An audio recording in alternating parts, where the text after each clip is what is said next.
Olá pessoal, sou Rodrigo Forcinetti, estamos aqui em mais um episódio do Pod Brasil. No episódio de hoje temos o prazer de receber Gustavo Evangelista, além do meu querido amigo, meu sócio Ricardo Sordi, falando do tema mentoria de alta performance. Para quem nos acompanha sabe que nós não tratamos aqui apenas de assuntos jurídicos, viu Gustavo? Então o convite vem por isso, já recebemos atletas aqui, Renato Lamas do basquete, o Manuel do squash, entre outras pessoas dos mais diversos ramos. Então, o objetivo do nosso Pod Brasil aqui é poder trazer informações que sejam de interesse do nosso cotidiano. E falar de alta performance com certeza traz uma série de lições, aprendizado, independentemente do segmento de atuação, né, Ricardo? E como você foi o autor do convite, um prazer recebê-lo aqui na nossa bancada, né? Então vou dar as honras para você receber o nosso convidado aqui de hoje. Bom, muito obrigado, né? É isso. Debutando aqui também no Pod Brasil. Debutando no Pod Brasil. Falei pro Gustavo, vamos debutar juntos, né? Mas nada melhor do que debutar com uma pessoa que, para mim, além de ser um grande amigo, né, de longa data, é alguém que eu admiro bastante. Então, tem coisa melhor que você trazer alguém que você admira para conversar, né? História na veia, né? História na veia, né? Tanto como amigo, como quanto profissionalmente a gente já teve, né? Aí umas intersecções durante a nossa vida e foram muito bem satisfatórias, creio que para mim e também para ele, né? Em razão aí da nossa necessidade ao longo da vida, né, Gustavo? Às vezes na área jurídica, aconselhando, às vezes na área pessoal, ele me aconselhando, né? Tentando me levar para essa alta performance que a gente sempre busca, né? Uhum. Então, e esse aqui busca, hein? Esse aqui não faz nada por fazer, ó. Sou né? testemunha, o homem competitivo, não é fraco, né? Um pouquinho. Mas vou começar perguntando, né? Quem é Gustavo Evangelista? Não. Quem está Gustavo Evangelista? Já fui alertado, né? Que se eu perguntar quem é, eu vou levar uma correção em público. Então, quem está Gustavo Evangelista hoje? E conta um pouquinho da sua história aí, para quem claro. Quem foi e quem está, né? Quem foi e quem está. Bom, antes de mais nada, muito obrigado pelo convite. É sempre uma honra, aproveitar todas essas oportunidades. Eu falo sempre, né, para compartilhar as histórias da vida, né? A história da alta performance também sempre fez parte da minha vida, pela questão esportiva, né, ter sido um ex-atleta, né, de futebol. Eu brinco com os atletas que eu trabalho, que eu descobri que a melhor maneira que eu tinha de ajudar o futebol era estando do lado de fora e não mais do lado de dentro. Foi boa. E aqui o China é prova disso também. Então, enfim, sou educador físico por formação, né? Sempre disputei na época de escola. E aí me formei em bacharel em esporte, né? Na USP em São Paulo. E sempre trabalhando com autodesenvolvimento alheio, né? Eu tinha uma parte que era um viés físico inicialmente. E aí tive uma oportunidade de morar em Barcelona, na Espanha, durante 4 anos, e desses 4 anos eu fiquei 2 dentro do Barcelona, e aí começou a me instigar muito essa questão da importância do acervo mental, né? Por que alguns atletas alcançavam alta performance e outros não, né? E invariavelmente isso me remetia aos clientes que eu tinha, né? Porque eu trabalhei com personal. Puxa, por que alguns clientes conseguem prosperar e alcançar resultados e outros não? Aí eu mergulhei um pouco dentro desse estudo da psique humana, lá em Barcelona mesmo, comecei a fazer alguns cursos, algumas formações. Depois que eu voltei ao Brasil, né, segui trabalhando ainda um pouco com academia e, através de contatos, a gente até falou do Fabrício Zanello aqui. O Fabrício, eu sempre faço questão de agradecê-lo publicamente, sempre foi uma pessoa que me abriu muitas portas, né, e uma delas foi desenvolver um trabalho inicial com o Botafogo em 2015, né, nessa parte de coaching que tinha um viés mais sistêmico.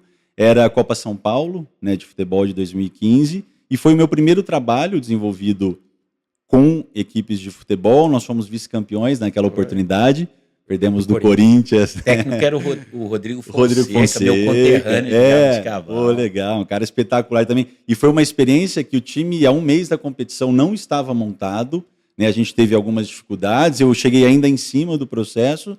E aí a gente foi testando algumas ferramentas, né? A gente tem um viés de trabalho individualizado de performance, mas a gente também tem um viés de trabalho coletivo, né? Então, à medida em que eu ia fazendo palestras para os jogadores, eu percebia que aumentando a conexão entre eles, né? E depois tivemos várias experiências aí em grandes clubes de futebol também, com vários atletas de seleção brasileira, que inclusive jogam fora do Brasil. E aí a gente foi percebendo realmente que existia que, à medida em que os indivíduos tinham cuidado genuíno uns com os outros, né, o senso de equipe se fortalecia. Né? Então, o futebol é uma modalidade coletiva, né? O Brasil Salomão é uma empresa coletiva em que é importante potencializar as individualidades, mas que, no final das contas, as individualidades potencializam a questão coletiva também. E aí fui desenvolvendo trabalhos paralelos ao futebol. Eu sou empresário, tenho uma empresa de semijoias com minha esposa, completamos 13 anos esse ano. Então, vivendo um pouco do mundo da gestão dentro do viés corporativo, né, como ex-atleta, de ter provado, né, uma pequena parte, não cheguei a me profissionalizar, mas cheguei quase a profissional. A questão da graduação, né, trazendo esse senso de competitividade, porque a alta performance, né, já entrando no assunto, se me deixar, eu vou falando. Né? Por favor, estamos aqui para te ouvir. É legal. A alta performance, eu preciso ser melhor que alguém, eu preciso superar alguém. Né? De um outro lado, a gente tem a auto-performance, que é eu ser melhor que eu. Então, por um lado, a gente tem um certo autodesenvolvimento, mas na alta performance, né, especialmente no que diz respeito ao viés esportivo, uma equipe precisa superar a outra, um atleta precisa superar o outro. Então, todos os detalhes fazem a diferença. Então, e a gente foi percebendo realmente que o escopo técnico, tático, físico, eles são inegociáveis dentro desse cenário, mas que o escopo mental ele ainda era muito pouco desenvolvido, muito pouco estimulado, muito pouco trabalhado. Né? Muitas pessoas falam sobre a importância, não só para o atleta, a gente está vindo agora de Jogos Olímpicos, muito se falou sobre saúde mental. Vários atletas acabam titubeando com um acervo assim, técnico, físico, surreal, mas que se realmente ele não está naquele momento de concentração, de resiliência, de antifragilidade, que são todas as coisas que fazem parte desse contexto, às vezes na hora H ele não consegue performar. E muitos passam por isso. Bom, assim como vocês, né, levando para o viés jurídico, quantos advogados talvez se sintam incomodados de estar em público, falando em público. Então, tudo é treinável. Né? O Joel J, né, que é um mentor de performance, sempre fala, putz, o sucesso é treinável. Então, para que você alcance aquilo que você se propôs a alcançar, é uma questão de treino duro. É claro, né, a gente sempre comenta, tem a parte do talento, esforço, e tudo contribui. Mas se tudo é treinável, a gente sente, e nem sei se dá para expandir isso pela ótica cultural brasileira, vivemos em uma cultura morna em linhas gerais. Né? Eu sinto que o brasileiro, tendo essa experiência de morar fora do país e trabalhar com outras, né, enfim, outros países, com outras pessoas, outras nacionalidades, nós temos um potencial latente muito grande brasileiro. Né? Mas essa cultura morna, essa lei do mínimo esforço, muitas vezes não nos estimula o suficiente para a gente externalizar esse potencial. E muitas vezes, não sei vocês, falo por mim, nos dá muito essa sensação, né, de que às vezes a gente passa pela nossa vida, a gente passa pela nossa profissão, sem termos nos esvaziado, sem termos efetivamente feito e entregue tudo aquilo que poderíamos entregar. E eu falo muito isso para o atleta, né, assim, que você chegue ao final da sua carreira, que você possa bater no peito e dizer, olha, me esvaziei e isso foi suficiente para eu jogar uma Série B do Campeonato Brasileiro, né? Do que você, de repente, chegar ao final de uma carreira, né, com essa sensação de que poderia ter ido mais longe. Mas eu vou até te interromper, Gustavo, e olha a importância disso que você acabou de mencionar. Né? Eu sou apaixonado por esportes, né? O Ricardo, o pessoal que me conhece, qualquer coisa nova que aparece aí, eu gosto de experimentar, porque eu gosto muito de utilizar. Não parece, mas eu fui jogador de basquete também, que legal. Que essa alturona toda, e eu falo da importância que o esporte coletivo, principalmente, ele traz no ambiente dos negócios. Né? E você acabou de mencionar, talvez a maior tristeza de toda e qualquer pessoa, decepção, podemos dizer assim, é quando ela verifica que ela olhou para trás e talvez ela não deu todo o potencial que ela tinha para dar. Exato. E eu já ouvi várias pessoas que saíram aqui do nosso escritório, nós estamos aqui já há décadas, né, Ricardo? E hoje as pessoas falam, poxa, se eu tivesse a cabeça que eu tenho hoje, quando eu trabalhei lá no escritório, a estrutura que o escritório tem, o nome que o escritório... eu poderia ter dado mais. Então, isso a gente tenta passar para quem está chegando aqui no escritório. Pô, o futuro nós não sabemos, né? A pessoa pode ficar aqui um tempo, pode ir para outro escritório, pode montar o dela. Estou falando do nosso escritório, mas isso se replica para toda e qualquer empresa. Às vezes você vai trabalhar numa empresa, você não vai ficar lá a vida toda. Claro. Mas se você entregar tudo que você tem para entregar, dar o seu melhor, né? Que é uma expressão que a gente usa muito no mundo esportivo, com certeza você vai sair, se um dia você vier a sair, com a sensação de dever cumprido. Com certeza portas serão abertas em razão dessas atitudes. Então, essa questão da alta performance, ela está muito relacionada, estou falando tudo isso para chegar nesse ponto, a dedicação mesmo, né? Sim. Transpiração. Eu li o livro do Bernardinho lá, a biografia dele, e ele fala muito isso, né? Que ele reputa muito o sucesso das pessoas, a doação que cada um teve. É óbvio que a técnica, a competência, ela conta muito. Tem gente que tem uma facilidade maior que a outra. Você comparar Neymar, Cristiano Ronaldo e Messi para falar do mundo do futebol, não preciso nem dizer quem tem mais talento. Agora, o Cristiano Ronaldo, ele conseguiu, com muito suor, lágrimas e dedicação, alcançar o mesmo nível dos demais, né? Com certeza. Para muitos até além. Então, assim, queria ouvir você com relação a isso, se aprofundar um pouco mais nisso, né? O tanto que a determinação, a inspiração, a dedicação, ela influencia na alta performance, seja no mundo esportivo, seja no mundo business, né? É que só, né, lembrando, né? Eu joguei bola com ele a vida inteira. E uma das coisas que ele falava antes de começar o jogo, porque era ele que falava já. Era o capitão? Era o capitão, era o que batia falta, batia pênalti e tal, e era o que falava. Uma das coisas que ele falava sempre era: não tem problema se a gente perder. Se no final todo mundo falar o seguinte: eu dei o meu melhor e os caras que foram eles que conseguiram se impor de alguma maneira, mas a nossa parte a gente fez. Então, eu lembro bem dele falar isso. Eu não vou perder, eles vão ganhar. Nem eu me lembrava. Mas eu lembro sim dele falar. Eu não vou perder, eles vão ganhar. Em todos os jogos. A gente pode perder, mas a gente tem que sair no final e olhar para assim: eu fiz o meu melhor. Se não foi o suficiente, mérito do outro, não demérito nosso. Né? Pô, legal esse assunto. Eu sempre me lembro, eu trabalhei com o Antônio Carlos Zago no Bragantino, e o Zago sempre falava, o Júlio César, que era goleiro na época do Corinthians e tal, ele falava assim: Júlio, ajeita a barreira. Se o cara bater por cima da barreira lá no trinco, meu amigo, aplaude, bate palma, porque ele teve competência para jogar uma bola onde você não chegaria. Entendeu? Então é exatamente isso, assim. Só que esse senso que a gente vai desenvolvendo, a hora que o Rodrigo estava falando, eu estava me lembrando de uma coisa. Hoje, as empresas, um dos vieses que elas procuram realmente, a pessoa que vivenciou o ambiente competitivo e esportivo, ela desenvolve algumas capabilities, algumas capacidades e habilidades que invariavelmente vão ser importantes para o exercício da profissão. Né? Então, assim, a questão do esporte, a gente fala quantos CEOs, quantos caras extremamente ocupados são ultramaratonistas, são triatletas. Você fala, cara, a agenda do cara super apertada, com reunião a cada 30 minutos, e ainda assim o cara consegue fazer.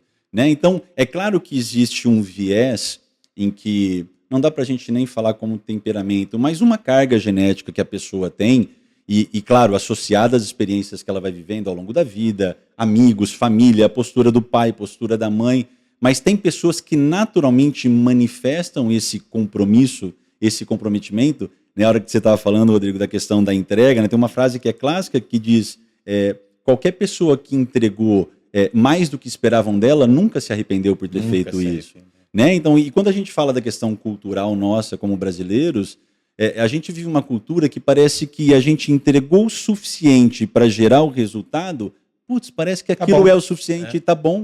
Né? Então essa história do tá bom, ela acabou com várias carreiras. Né? Então, e aí a gente estava comentando sobre isso, eu trabalho com um menino do Fluminense, do Sub-17, que quando o pai dele me procurou e falou, o Elias, ele falou assim: Gustavo, eu fui atleta, joguei fora do Brasil, fui campeão fora do Brasil, mas a hora que eu olho para o meu filho, eu percebo nele algumas características parecidas com a minha, que se eu tivesse tido um cara como você ao longo da minha carreira para me acompanhar, talvez eu tivesse chegado em seleção brasileira, em outras prateleiras. Então, é o que a gente comenta. A parte de hard skills, que são as competências técnicas, né? O advogado ser um bom jurista, fazer as coisas, saber de leis, etc. Essa é apenas uma parte do processo. Né? A outra parte do processo que está cada vez mais em evidência, que a gente chama de soft skills, é isso, é a determinação, é aquilo que você não consegue palpar, mas você consegue tangibilizar à medida em que o resultado vai acontecendo. Né? Então, e é o que a gente fala, na alta performance, existem valores que são inegociáveis. E todo atleta de alta performance, ou todo empresário, todo profissional que quer alcançar alta performance, se ele negocia, se ele flerta muito com essas coisas ao longo da vida, talvez ele não alcance o potencial máximo que ele poderia ter alcançado. Então, e traz para a gente essa reflexão. Quais são valores que são inegociáveis? Os princípios fundamentais. Exato, para isso. Então, assim, tem tantas coisas que possam margear. Uma vez eu fiz uma palestra numa empresa de facilities aqui em Ribeirão. Aí eu falei, caramba, eu preciso desenvolver uma coisa nova, porque eu estava indo sempre lá. Falei, putz, desenvolvi um modelo que se chamava, enfim, Foda-se. E aí o modelo Foda-se era um acrônimo de 6 palavras, né? Que era foco, organização, disciplina, antifragilidade, sabedoria e energia. Né? Então, assim, puxa, o foco é saber onde você quer chegar. Né? Então, a importância de você, porque a gente não para de produzir energia, isso é uma condição humana. Só que se a minha energia está sendo canalizada para algum lugar que não vai me potencializar, eu preciso, né, ressignificar esse processo. Organização. Eu estava com um cliente de futebol e a gente estava falando sobre o plano da semana. Né? O atleta de futebol ele tem a programação, então durante a temporada ele trabalha em meio turno, o outro turno ou ele faz contraturno na academia ou vai para o clube para fazer recovery, enfim, tem várias possibilidades. Aí eu comentei com ele uma frase que, putz, eu falei, caramba, que conectou. Quem organiza, realiza. Né? Então a gente vive uma quantidade de informações surreais, mas muitas vezes a gente não consegue organizar as nossas próprias atividades, sejam elas pessoais, profissionais. Então, putz, eu ajudo muitas vezes atleta ou clientes que não são do mundo esportivo, porque a organização ela é parte da alta performance, né? De você tirar do teu caminho aquilo que não vai te ajudar a alcançar aquilo, né? Enfim, e por aí sucessivamente. Então, a organização é parte do processo, a disciplina, né? Bernardinho fala muito sobre disciplina, né? Fazer o que você gosta ou o que você não gosta, independente disso, né? Porque a gente até comenta, né? Quanto mais a pessoa estiver disposta a fazer aquilo que não dá prazer para ela, maior a probabilidade dela alcançar o sucesso. Porque o que dá prazer a gente faz brincando. Aleatoriamente, né? Então, assim, buscar essas coisas que nós sabemos que são importantes para o caminho, que ela sabe que ela não vai encontrar prazer nenhum, mas ela sabe que é uma etapa importante do processo, ela faz. E, puxa, antifragilidade, né? A gente fala, todos os seres humanos somos frágeis por uma condição natural.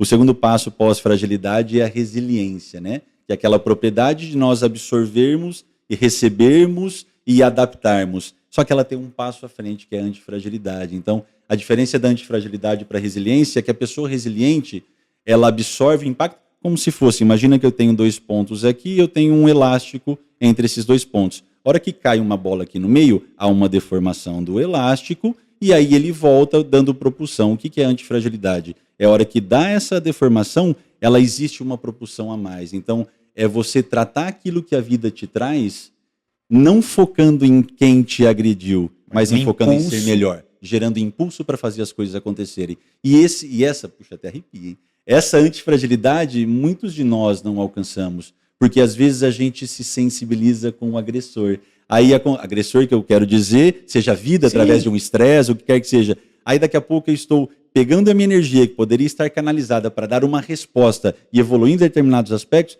a minha energia está sendo para a pessoa que me feriu, para a pessoa que me molestou. Então, assim, são várias trampas que existem, sim, ao longo dessa trilha e que, poxa, nós somos seres perfectíveis, não somos perfeitos. E trazendo de novo, você vê para o mundo dos negócios, né? Eu sempre aprendi nas derrotas que nós retiramos as principais lições. Claro, porque quando o time ganha, quando parece você ganha, certo, né? Parece que está tudo lindo. E nas empresas acontece a mesma coisa. Quando está tudo lindo, receita lá em cima, o resultado bombando, você deixa passar uma série de problemas. Por que não, gente? Ó, não vamos gastar energia com isso não, porque está tudo legal, está tudo bem. Aí quando o negócio aperta, pô, tô com um gasto ali Felipão, totalmente desnecessário. Felipão tinha uma frase que muitas vezes eu usava nesse processo. Ele dizia o seguinte: não existe nada mais perigoso do que a vitória do último domingo. Perfeito.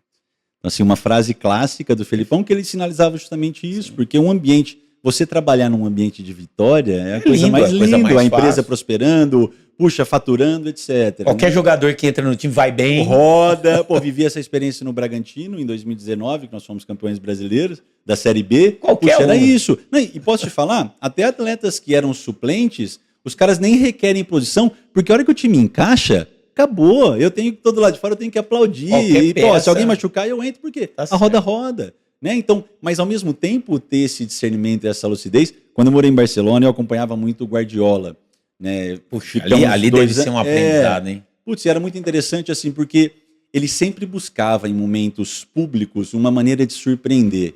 E aí ele sempre falava essa frase, né? Nem tão eufóricos na vitória e nem tão deprimidos na derrota. Então ele gerava uma coisa que nós chamávamos lá de alcalose emocional, que era tentar encontrar, ainda que sejam caras extremos, que vivam um negócio extremamente intensamente, mas são pessoas que em momentos decisivos, elas conseguem encontrar um estado de flow, que a gente fala, sim, e essa alcalose te traz lucidez, te traz discernimento, porque eles precisam tomar decisões rápidas, né? Eu trabalho ainda, e trabalhei durante um tempo com treinadores, e às vezes a gente comenta sobre isso, né? Que o treinador, ele é que nem o empresário que vive a solidão do executivo.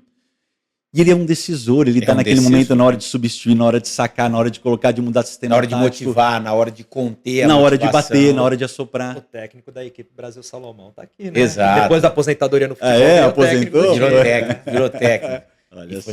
Fomos campeões, Olha hein? que massa, que legal. Mas eu ia pedir para você também comentar um pouquinho sobre essa relação do atleta e do empresário. Uhum. E o que faz um atleta ser bem-sucedido e outro não? Uhum. Você já até começou a tocar nesse assunto. Eu acho que a gente consegue trazer a mesma lição. Por que às vezes você vê alguns profissionais com uma competência altíssima e, de repente, ele estaciona?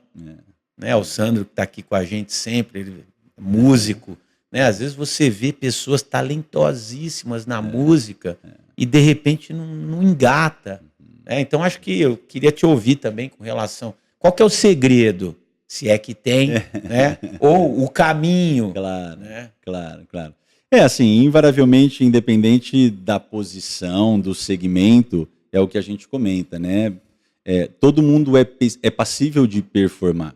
Né? O que acontece é que nós somos seres de bloqueios, nós somos seres de crenças. Puxa, a vida, o entorno, quando as pessoas nos chamavam disso, daquilo, a gente fala até que o ego, né, um mecanismo de sobrevivência emocional. Então, a partir dos 3 anos, eu descubro que eu sou eu, mas eu ainda não tenho recurso cognitivo para me defender. Então, quando alguém me agride na escola, que você isso, aquilo, eu sou reativo. Então, às vezes, eu trago uma resposta que ela é intuitiva.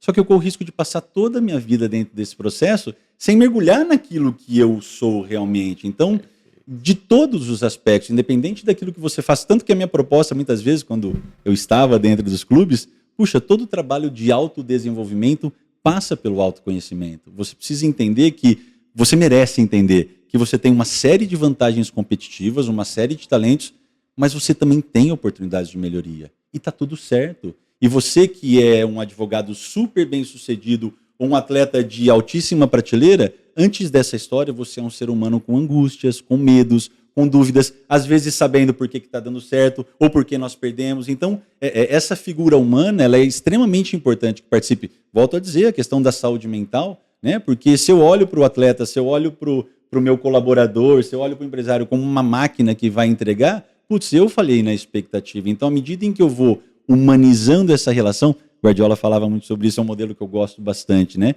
Ele falava que o meu modelo de liderança é humanista orientado a resultados. Então, o futebol, o mundo corporativo, ele tem que ser resultadista.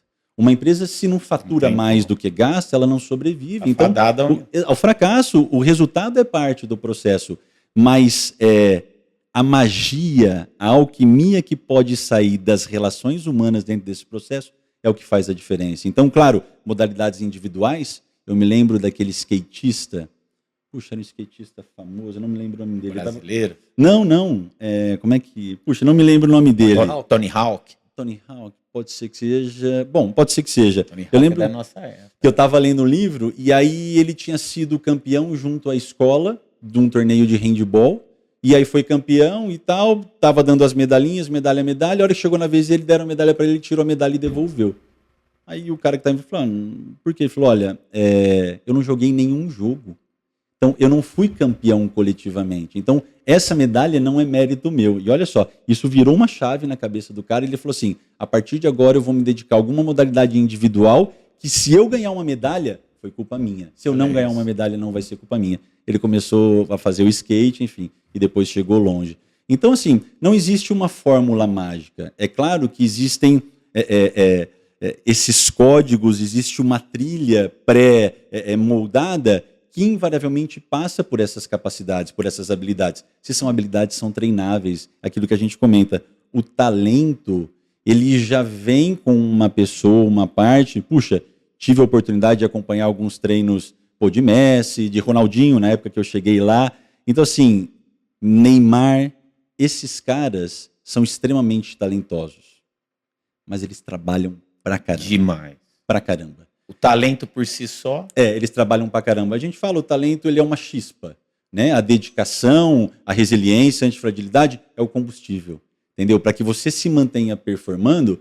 E muitas vezes eu falo com atletas jovens, talentosos, que o talentoso tende a ser preguiçoso, porque ele faz as coisas com mais facilidade. E aí, numa base, ele percebe que ele tem talento, ele já começa a treinar a musculatura da preguiça, porque ele fala, putz, não preciso fazer tanto quanto os outros. Então, é um desafio, né? Tanto que grande parte desse tipo de trabalho, ele está permeando cada vez mais para a base, que é quando o atleta não está com a xícara cheia, né? Tive a oportunidade de trabalhar em grandes clubes, trabalhei no Inter de Porto Alegre, com D'Alessandro, Edenilson, Wendel, Danilo Fernandes, Potker, Leandro Damião.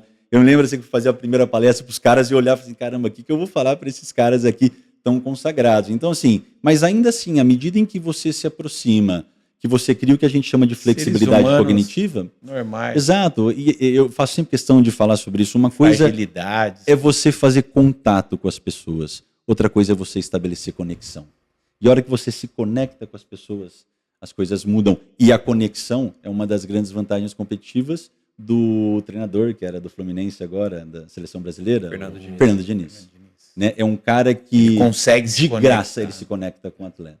E essa conexão, já trabalhei com vários atletas que passaram por ele, que talvez não tenham entendido modus operandi, alguns, se afastam, se aproximam, mas essa conexão genuína que ele estabelece com o atleta, isso é o melhor para tirar o máximo potencial do atleta naquele contexto. Né? E esse é o desafio das lideranças, vocês que são líderes empresas, dentro do processo. Né? Então, assim, o empresário ele tem que sacar o melhor do colaborador dentro desse processo. Para isso, ele tem que se conectar.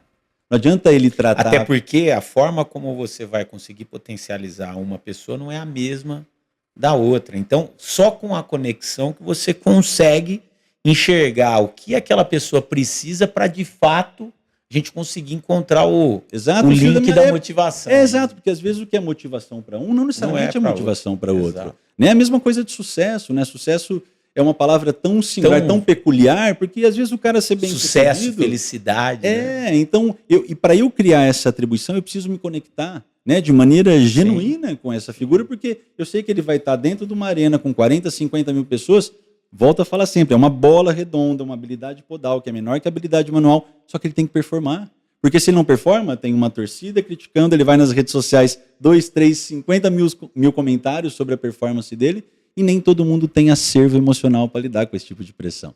Né? Então, tão jovens, no caso dos atletas, tendo que performar, porque ganham grandes salários, etc., não entram muito nesse mérito, porque são seres humanos, talvez com recursos limitados para lidar com aquilo. E nós mesmos, né, que às vezes buscamos estudo, buscamos nos desenvolver voluntariamente, a gente tem uma série de restrições, né, e carências, né, que dirá um atleta que está super, hiper pressionado dentro do processo. Né? Então, e eu faço sempre questão de falar por conta disso. Talvez a gente faça uma ideia muito elementar sobre o que é a pressão que esses caras sofrem dentro de campo. Entendeu? Quantas vezes em vestiários, quantas coisas que a gente se depara em vestiários, com atletas que saem de um jogo extremamente extenuados, o cara chega dentro do vestiário, não tem uma gota de energia. Então, participar desse processo é interessante, né, por esse lado, porque você vê o quanto aquela dedicação, aquela sobrededicação, faz o cara... Motiva o do lado, né? Putz, todo mundo. E aí, assim, é o que a gente sempre comenta, assim, esse cara, ele se aproxima muito mais do estado da arte de fazer o que ele faz do que, às vezes, nós que estamos na nossa rotina cotidiana. Né? Como é que eu posso tirar essa energia e transferir para a minha realidade? Mas é engraçado, né? A gente participa, às vezes, de torneio amador, assim, e aí, de repente, tem um cara que já disputou Champions League e tudo. E aí o cara tá dando tudo ali num torneiozinho, e você fala assim, pô, se esse cara que já ganhou, não sei o que, tá aqui se matando, eu vou ter que me matar também, né?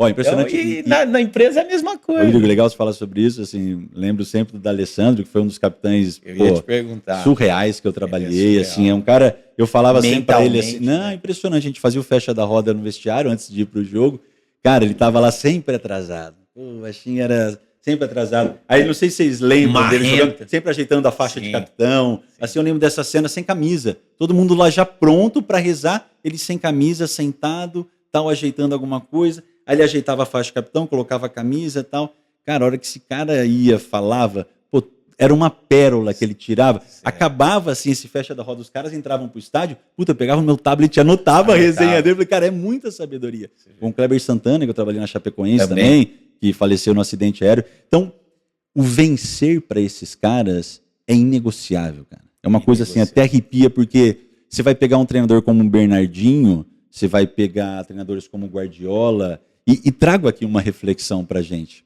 O quanto nós, que somos seres supostamente comuns, tentamos rodar todos os pratinhos da vida, esses caras, eles enviesam tanto para performance, para vencer, que esses caras alcançam coisas que nós não alcançaríamos. Sim. Pô, tinha rachão, tinha 2 toques lá no Inter de Porto Alegre, que é uma atividade recreativa dos atletas, pré-jogo e tal. Cara, o dia que o D'Alessandro perdia, ninguém conversava com ele. Assim, mas perdi o rachão, o cara não quer perder o rachão. Assim, é uma coisa surreal. Na hora que você olha, você fala assim, cara, não precisa de tanto. Mas a cabeça desses caras funciona de uma outra maneira. Assim. Entendeu? É claro que é altíssima performance.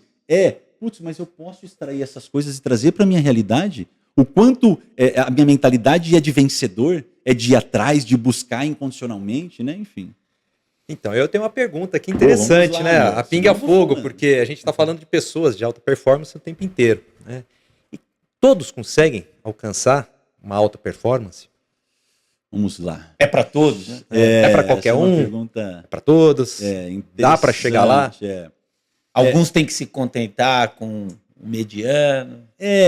Vamos trazer a história do talento e da atitude. Né? Eu usava sempre uma fórmula de performance. Performance, o resultado é igual ao talento mais a atitude. Né? Porque a pessoa que é talentosa, ela tem um número, se coloca a atitude, puxa, ela vai ter um tipo de resultado. Aí eu troquei essa fórmula, eu tirei o mais e coloquei o vezes. Por quê? Porque a atitude, ela potencializa o talento. E se a sua atitude, ela não é, no mínimo, esperado, né? O que a gente comenta, ela não é nota 1, quando você multiplica alguma coisa menor que 1, na verdade, você está dividindo a coisa, você não está potencializando. Então, o mínimo aceitável de talento é 1. Então, todos nós temos esse mínimo viável de talento, de atitude. O talento é uma coisa inata. A pessoa nasce ou não nasce. Né? A gente via, quando nós jogávamos futebol, mesmo hoje, as pessoas que começam a fazer uma coisa, falam, caramba, parece que esse cara já jogava, ele já fazia e tal. Então, assim, esse talento ele tem um viés inato. Né? E, por um outro lado, é o que a gente comenta. O que cada ser humano vai fazer com esse conjunto de talentos que ele foi presenteado, talvez seja o fator que vai diferenciá-lo logo ali na frente. Então, todos alcançariam uma alta performance? Eu tenho absoluta convicção de que todos alcançariam sua alta performance. Não necessariamente alta performance, porque eu não consigo jogar, né? Depois de descobrir que eu poderia ajudar o futebol do lado de fora, eu não consigo performar como um atleta, mas eu posso atingir o meu teto. Né? Se eu entender que eu tenho limitações de talento, eu vou precisar compensá-las com a minha atitude. Né? E quantas vezes a gente vê atletas que não são tão... Que a gente brinca, esse venceu mais pela transpiração... Mas muito. Entendeu? Então tem muitos. Então, eu acho por isso que a gente volta à questão do autoconhecimento. Né? E eu calçar as sandálias socráticas da humildade e falar, olha, para essa passagem aqui na Terra, o meu talento é X e eu vou precisar trabalhar muito para potencializá-lo, é quando essa ficha cai. Ou para o atleta, ou para a pessoa do mundo corporativo, que é o que a gente fala, porque puxa, quantas vezes vocês viam na época de faculdade ou mesmo no exercício da profissão, puta, caras que ouviam 4 coisas, daqui a pouco o cara tava lá na frente performando, na frente de juiz, fala, cara, esse cara tem um talento para isso. Pô, então de repente até tem esse talento, mas o que você vai fazer com esse talento, talvez vá dizer, né? Qual alta performance você vai alcançar. Se realmente você chegou àquilo que a gente falou e bata no peito e diga, olha, fiz o meu melhor e se foi suficiente para isso ou para aquilo, né? Enfim. Com uma análise criteriosa, né? Porque também não adianta nada, fiz o meu melhor e sabidamente vira não fez. Discurso institucional, né? Mas é isso. E trazendo aí, a gente tem todo tipo de pessoa que nos acompanha, né? Mas para quem é do mundo do direito, né?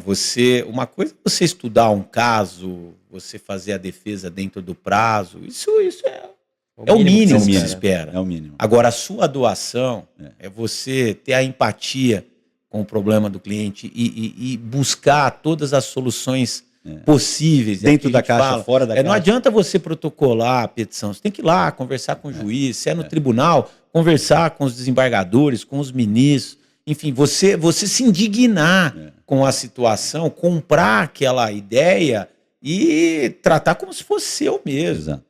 Ou para algumas pessoas, como se fosse do outro, porque o do outro é mais importante que o meu. Claro. O meu, a responsabilidade é minha. Então, assim, são todas essas lições que a gente vai percebendo, né? Que o mundo é uma coisa só. Claro. Que essas trilhas nós vamos seguir, seja em casa, né? Vamos falar aqui como pai de família, como mãe. Ser o melhor pai, ser o melhor marido. Tudo isso depende de atitude. Eu tenho competência para ser um bom pai. Tá, mas e atitude? É aí que tá. E de novo, pegando um exemplo do futebol, acho que a gente tem tantos, né? O Luan, né?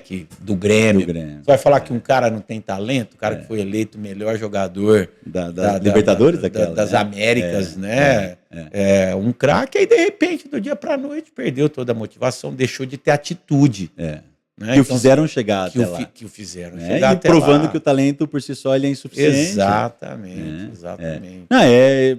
Assim, esses paralelos são inevitáveis, né? A gente sempre fala sobre isso. É um mundo muito instigante, né? Porque é um mundo que transcende a normalidade.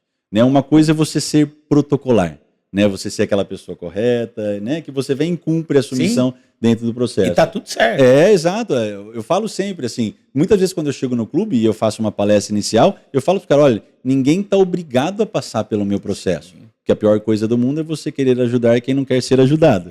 Né? Então assim, eu falo, putz, existe liberdade dentro desse contexto, mas a partir do momento em que a pessoa entende, né, que assumir essa autorresponsabilidade, é claro que agora com os cabelos um pouco mais brancos, fica talvez um pouco mais fácil para a gente entender, mas todo jovem que possa acessar o nosso conteúdo, desenvolver novas habilidades, é questão de treino, é questão de sentar a bunda na cadeira, ver vídeo, etc. Agora, as atitudes, né, que podem ou potencializar esse seu talento ou essas ferramentas, ou atitudes que possam deprimir aquilo que você faz e denigrir aquilo que você faz, puxa, segue sendo uma escolha sua. Claro, às vezes eu não vou estar super lúcido para fazer as melhores escolhas e renúncias. Inclusive, eu tive um cliente, que ele era comandante de avião, e aí toda vez, inicialmente, eu fazia o processo, olha, por que né, faz sentido para você? Onde você quer chegar? Ele falou, Gustavo, eu tenho um único objetivo comum, assim, um objetivo que é muito claro para mim, é ter o máximo de clareza para tomar as melhores decisões. Perfeito. Isso é a única coisa que eu quero ter na vida. Mesmo porque ele era um piloto, ele precisava tomar decisões ali em cima também. Não pode errar. Exato. Ter lucidez para tomar as melhores decisões. Então, puxa, se eu estou me propondo seguir essa trilha, esse caminho, e eu sei que entregar aquilo, alcançar aquilo, vai passar por enfrentar dias que eu não queira trabalhar, que eu não queira treinar, que eu não queira fazer a revisão do processo. Então, assim, eu vou me inventar uma série de histórias, e isso vai se tornar uma verdade minha. E está tudo certo. Mas as pessoas que querem a performance, que querem evoluir, não estamos falando de atletas, estamos falando de seres humanos comuns, de vida, que querem performar, elas merecem entender que abraçar o desconforto, viver esse desconforto de fazer aquilo que não te dá prazer, é parte do processo. Né? Porque é aquilo que a gente sempre comenta, quem só faz o que quer, ou é vagabundo ou é criança. Né? Nossas filhas ainda fazem o que querem, enfim, porque são jovens, daqui a pouco vão ter que fazer o que é importante. Então é isso, assim, esse paralelo é inevitável. E a gente tenta, né? Por isso que eu acho legal essas oportunidades, né? E alguém que possa nos vê, muitas coisas nós gostaríamos de ter iniciado enquanto mais jovens. Muitas coisas. Né? E tem muita juventude que está em franco processo, né? Tem a vida toda para construir a sua carreira, para construir, seja atleta ou não, seja advogado ou não. Então, assim, o entendimento do equilíbrio entre essas hard skills e soft skills é o que faz todo sentido. Se o cara tem muita hard skill e é talentoso, se ele não desenvolver essas habilidades, né, sociais, de comunicação, etc., do jeito que ele chega rápido, ele volta rápido. A mesma coisa, vão ter pessoas muito comunicativas, mas não têm o mesmo talento, então ele demora um pouquinho para alcançar um platô. Então qual é o desafio? Entender desses meus talentos, identificá-los, mas seguir o desenvolvimento para que haja um equilíbrio, né, entre as coisas que eu faço e a maneira que eu me relaciono com as coisas que eu faço. Perfeito. Né? Muito bom. Você vê que o tempo passa aqui. Eu falei demais. É pior que um jogo de futebol, que um jogo de tênis. Mas, antes da gente passar para os finalmente, eu queria te pedir, Ricardo, para fazer suas considerações finais. Depois o Gustavo faria as dele e a gente encerra. Com certeza teremos que marcar uma outra data. Porque tem mais um monte de tema aí que a gente pode voltar. Repleto de conteúdo. Com certeza. A gente está falando de alta performance. Tem história, né, para contar. Tem histórias para contar e outras que a gente não pode contar. Essas daí deixa Mas guardar. assim, né? O entendido é o seguinte, né? No mínimo você tem que pensar grande, né? Eu brinco que ninguém fala do Alexandre o Médio, né? Não. Ser medíocre é algo que deve atingir profundamente qualquer pessoa. Então a gente tem que pensar grande, a gente tem que buscar conhecimento, tem que buscar conseguir alcançar a sua alta performance. Né? Como você falou, não tem como você pegar talvez uma pessoa com QI elevadíssimo e fazê-la outra que tem um QI baixo, de repente chegar naquilo lá, mas ela tem que buscar o máximo dela. Né? Eu acho que é isso que a gente tem que pensar. Pelo que eu consegui absorver aqui, né? Bastante, né, informação, né, bastante informação relevante. Talento importante, mas atitude também. Faz a diferença. Primordial, faz toda a diferença. Então, para quem está nos ouvindo, né, eu acredito que essa é a principal reflexão que a gente tem que levar. Mas, vamos lá, Gu, as suas considerações finais. Legal. Puxa, mais uma vez agradecer pela oportunidade. Eu brinco, toda vez que eu tenho essas oportunidades é como se eu fizesse mitose, né? Dividisse em novas células. Por viver essas experiências, né? Eu sou um peregrino também, né? Eu gosto de fazer caminhadas, Caminho de Santiago, etc. Ia comentar disso. E aí... Foi patrocinador de um deles. Exato. E aí, quando eu fiz a última, em 2018, eu me lembro de ter encontrado um italiano. Ele viveu durante 20 anos na intempérie, não tinha casa, né, no Caminho de Santiago de Compostela, na Espanha, e aí ele viveu durante 20 anos, e há 5 anos ele morava numa casa que ele chamava de Casa do Silêncio, que não pegava celular, enfim, era uma escolha que ele tinha feito, e aí ficamos ali, ele fazia artesanias, tipo artesanatos com caroço de abacate, aí ele fez um coraçãozinho, falei, putz, vou levar para... Inclusive hoje é o amuleto de sorte da minha filha, legal. Né, toda vez que eu viajo eu falo, olha, tá aqui, vai fazer prova, leva o seu amuleto de sorte, e aí conversando com ele, o Mal, né, que é o Maurício, né, o italiano, no final eu falei, cara, muito obrigado, assim, por tantos ensinamentos, fiquei 15 minutos aqui, cara, e você, me ensinou tanta coisa. Ele falou assim, pode parar. Ele falou, na verdade, eu não te ensinei nada, eu apenas compartilhei com você as experiências da minha vida. Olha que bacana. Então, enfim, porque eu faço sempre questão de fechar com esse tipo de mensagem, porque é esse o caminho, a gente vive experiências para voltar para contá-la para os nossos filhos, para os nossos companheiros, para contagiarmos as pessoas, né, de coisas boas, né, de compartilhar experiências, vivências. Então, para mim foi muito significativo esse momento, porque esse momento de podcast é isso, né, a gente compartilhar as nossas vivências, as nossas experiências, e se de repente alguma palavra, alguma frase, algum desconforto fizer sentido para alguém que vai nos ver, a gente já cumprimos o nosso objetivo. E esse, Gustavo, é exatamente o propósito de criação do Pod Brasil. Claro. É uma versão contemporânea de um centro de estudos que sempre tivemos aqui já de longa data, trazendo temas que interessam para o nosso cotidiano. Alguns com viés jurídico, outros não. Claro. Então a ideia é essa, é também retribuir para a nossa sociedade. Pode ter certeza que alguém aí vai conseguir extrair alguma coisa positiva. E muito obrigado pela sua presença aqui, marcante no nosso episódio. Já fica o convite para a gente pensar em outros temas, aliar outras pessoas. É o maior prazer. E o objetivo é esse, fazer esse link com pessoas que com certeza têm muita experiência. E parabéns, assim, mais uma vez, embora eu tenha essa relação com o Brasil Salomão e profissionais aqui, parabéns por essa iniciativa, né? Conhecendo agora, fazia um tempinho que eu não vinha até o escritório, né? Vocês sempre estiveram na crista da onda, né? Sempre, não só por tempo de estrutura, mas por toda a representatividade que a estrutura, os profissionais, ou o Klaus que está lá em Goiânia, tanta gente, né, que a gente, Henriqueta, que nós estávamos falando agora há pouco. Então, parabéns por vocês seguirem inovando. Né? A gente fala, né, no futebol, muitas vezes um time você tem 3 gerações. Você tem o Hendrick lá com 17, 18, e às vezes você vai ter um cara mais velho. Puxa, desenvolver habilidades para sacar o melhor de cada geração é extremamente desafiador. Então, criar um espaço em que possa trazer profissionais aqui para contar histórias, para compartilhar, é muito nobre. Eu sei que o core business de vocês não é esse, né? Mas ter esses insights, essas ideias, isso merece ser reconhecido. Meio que uma responsabilidade, uma obrigação nossa com a comunidade em geral. Sim. Mas muito obrigado, meu caro.